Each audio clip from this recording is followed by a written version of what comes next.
ruler and this armhole curve ruler. I'll be needing a part of this curved area. And as you can see, I have drawn a couple of lines on this pattern. I've gotten the length of my pants, which is 41 inches, like we said earlier. I've gotten the width of my pants, which is 9.5 inches. I've gotten the crotch depth. This is the crotch depth. I'm sure you have seen this in the text lessons. This is the crotch depth. This side is the hip yoke, which is usually 2 inches above the crotch depth.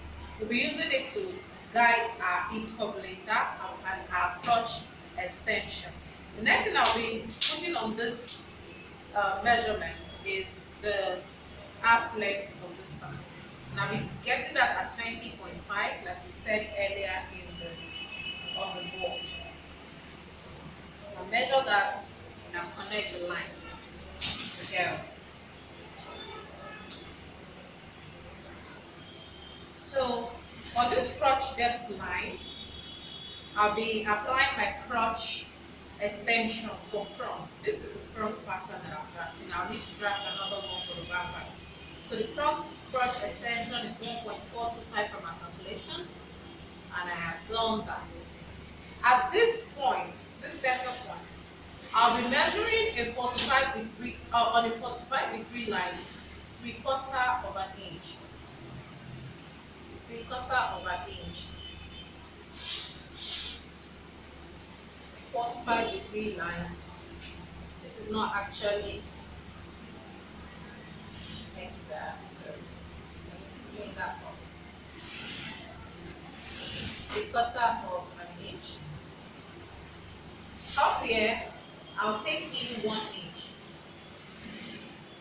to slant for the front slant. This is because the front part of a human body is not straight, so we need to create room for that slant.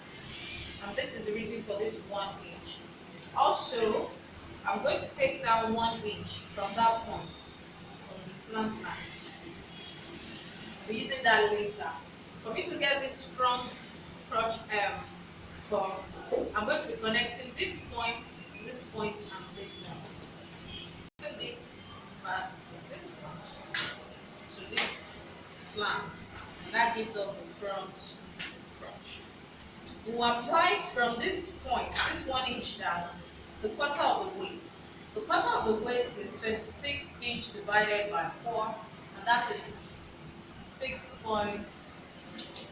It is quarter of this waist. Our waist measurement is 26, and quarter of that waist is 6.5. So I'm applying that 6.5 on this line. I'm starting from this point where I brought 1 inch down, and I'm slanting my ruler.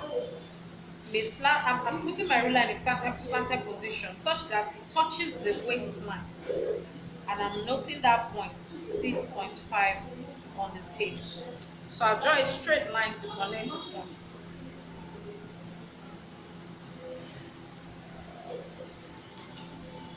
This allows for a perfect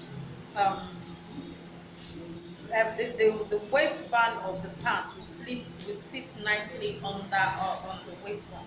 This pant, I did not put that allowance on the front pattern, so I'm just going to connect this part to the hip side right now.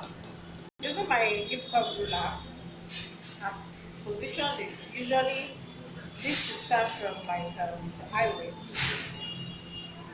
So I'm going to position it and connect this.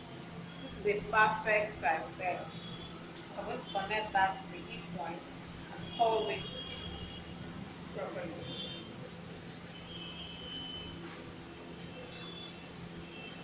The upper part of this pant is done. So we'll move to the lower part. Because it's a basic pant pattern, we'll manipulate later. I'm going to bring this same hip curve ruler, connect from this crotch extension to the wall of the pants,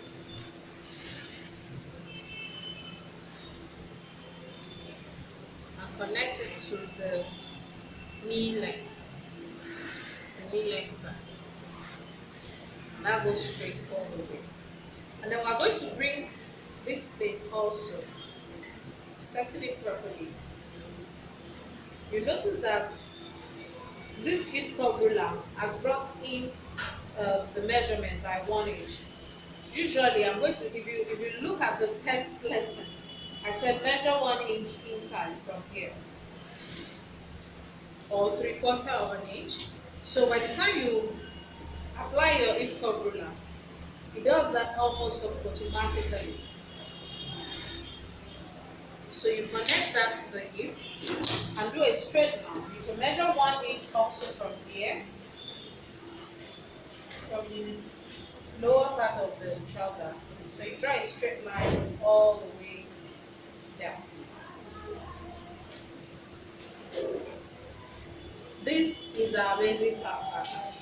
So I'll be applying allowances all the way around this pants right now, and then I'll show you what happens next. Okay, so as you can see, I've applied allowances to all the areas that need to have allowances. This allowance is necessary if you want to apply the bands to your trouser. If you want to turn it inside as a boundless, I have put allowances all the way around. This is the allowance for the lower part of the trouser. This is the allowance for the side. It's bigger than the other allowances because you might want to increase it or reduce it. But this is a perfect pant pattern for a size 10 with waist 26 and hip 38. I'm going to manipulate this very pattern to a couple of styles now, and I'm going to list the number of designs I'm going to be manipulating this into.